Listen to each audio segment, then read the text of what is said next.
Good morning. My name is Dr. Usha Mudiganti and I am doing a refresher course on Indian Knowledge Systems at the UGC HRDC Malviya Mission Teacher Training Center of BAMU University, Dr. Babasaheb Ambedkar Marathwada University.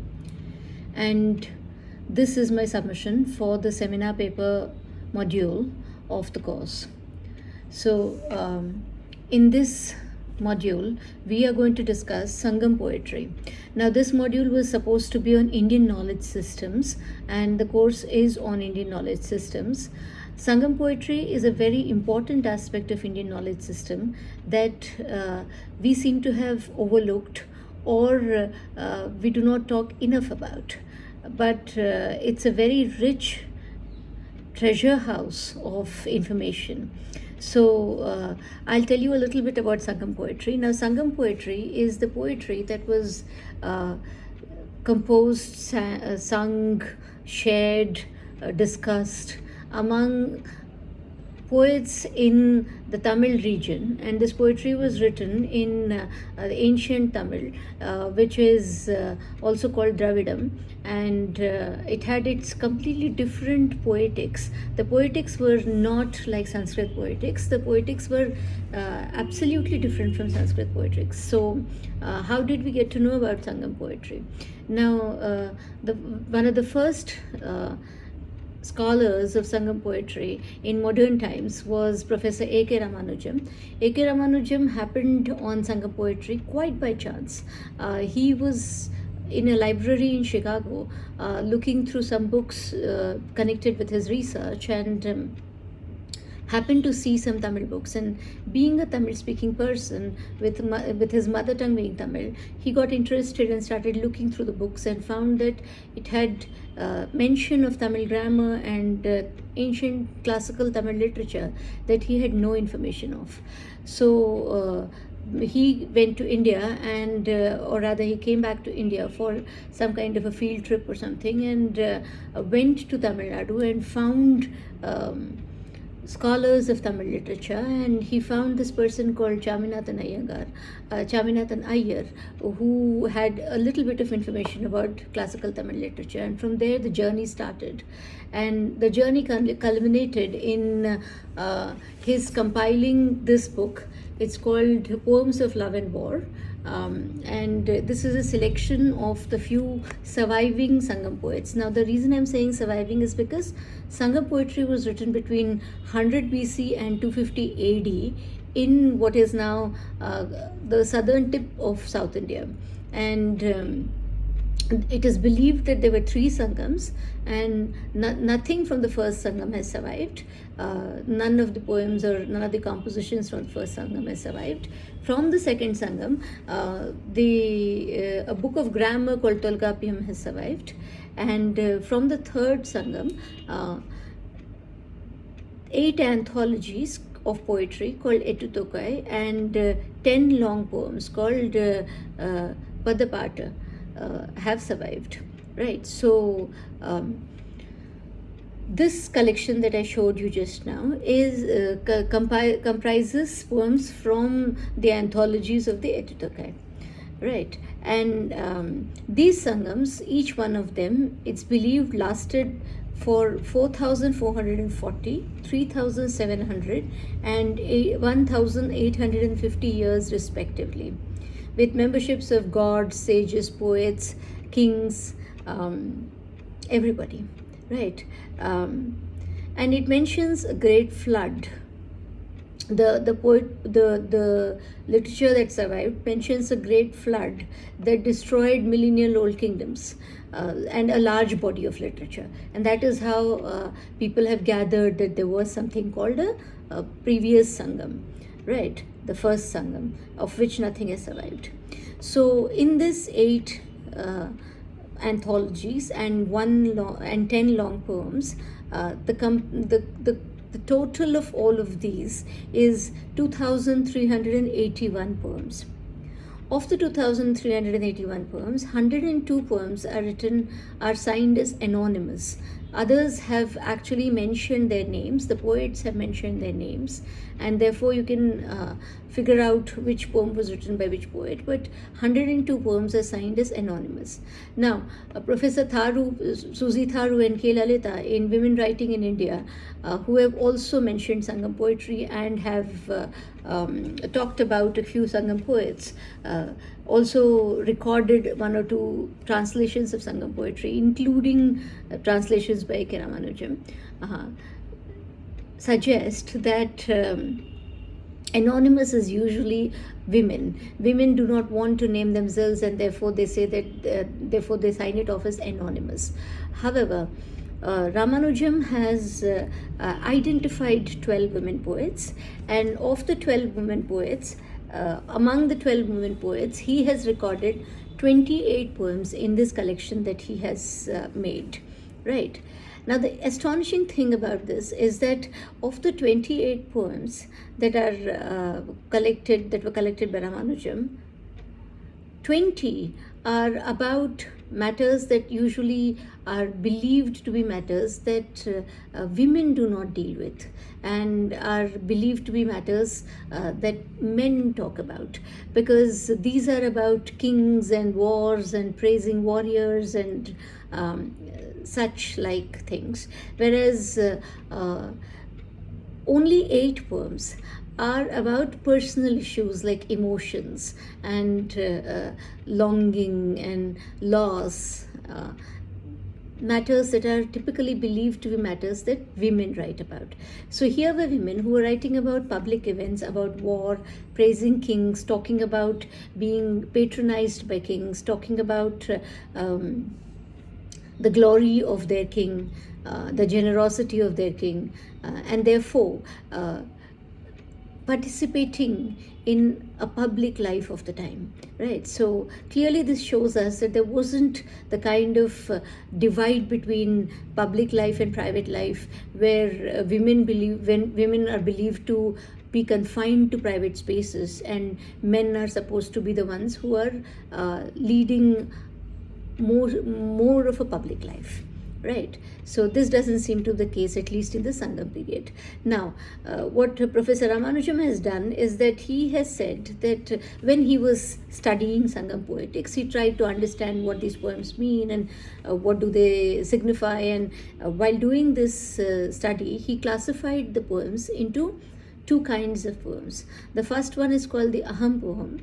The Aham poem is about the interior, about the self, about what happens to emotions, feelings, and what happens in a person's individual life in association with other people. So quite a lot of Aham poetry, therefore, is love poetry. And the second classification is Puram poetry. Now, Puram poetry is about life outside of home or outside of the domain of the personal. And that means that Puram poetry is quite a great deal of Puram poetry is about war and about victories and battles and people mentioning loved ones who they lost in battle or are fighting somewhere and therefore are being missed.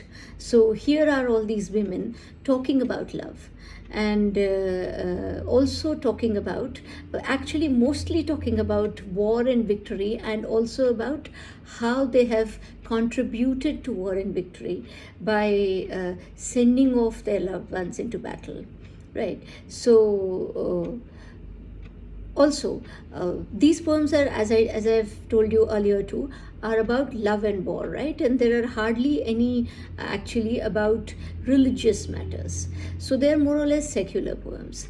However, they are about life and they are about society and not about religion as much. However, there are, in fact, towards the last Sangam, in the last Sangam, there are, in fact, 2 long poems that Ramanujam has recorded. One is a long hymn to Vishnu, and another is he has an excerpt from a long poem to Lord Murugan. Murugan is supposed to be Kartikeya, the son of Shiva, the elder son of Shiva. And so these are the only two religious poems that are found in Sangam literature. And Ramanujam talks about how these are the earliest examples of classicism getting transformed into bhakti, and therefore an emergence of a new kind of practice of Hinduism. Right. Before that, the practice of Hinduism seems to have been different, at least in this part of the country. Right. We don't know what it was in many ways, because people were talking about just living their life and feeling what they felt, and they were not talking about how they prayed and what rituals there were and all of that. So Sangam Poetics is very complicated, but what I'll do now is I'll read two poems, one from Aham Poetry and the other from Puram Poem, both written by women poets. The first one is written by a woman called Kakai Patiniyar Nachalayar. Now, we must not mistake this to think that, it's Patini means woman, wife. No. It actually means Nachale, who sang of the crow. So Kakai is crow, kaki. To this day, in many South Indian language, kaki is crow. Right, and Pataniyar, so it's not Pataniyar, Pataniyar. Pataniyar is the one who sings, right? And so she's called Nachalayar. And the poem goes, what her girlfriend said to her lover on his return. So these Aham poems, they are usually written by a woman in a, when the poetic persona, when it's a woman, this poetic persona is in conversation with another woman who is a Sakhi of a kind. And she's sharing her feelings with that Sakhi. But in this one, it is the Sakhi who is talking to the heroine's lover who's come back. And here it goes. Melt all the butter from all the cows of all the cowherds in the woods of Nalli, who has strong chariots. Mix it with the steaming rice from the dense white paddy of Tonti fields. Heap them in 7 bowls and offer it all to that crow that cawed those good omens, bringing guests and an end to the grief that has been wasting my girl's arms. Even so, the offering would still be too little. So look at how celebration is happening with very mundane, regular things, things that are found in an agrarian economy and things connected with an agrarian economy.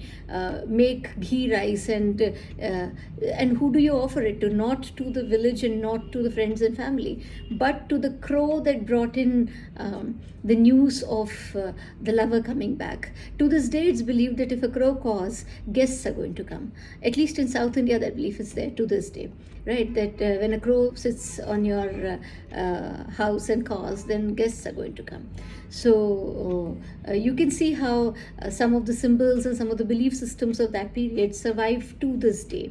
Right, and the other poem that I'm reading is a poem from the Puram collection, and it's about it's by a very well-known poet called Avayar, and it's on mothers. It goes, there in the very middle of battle camps that heaved like the seas, pointing at the enemy,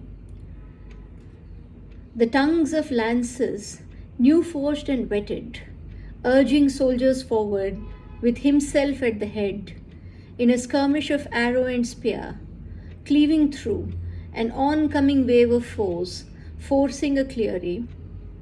He had fallen in that space between armies, his body hacked to pieces. When she saw him there, in all his greatness, mother's milk flowed again in the withered breasts of this mother, for her warrior son who had not thought of retreat. So here is a mother whose son has died in battle, and she is celebrating his life. She is celebrating his heroism, his courage, and she's saying that she feels fulfilled as a mother because her son did the duty that he was born to do. And look at the description of the battle here. She seems like she actually understands warfare and how battle happens. She doesn't come across as somebody who's completely oblivious to battle. So clearly, women seem to have a public life too during the Sangam period. I'd like to know more about what you think about these two poems and about Sangam poetry. Thank you.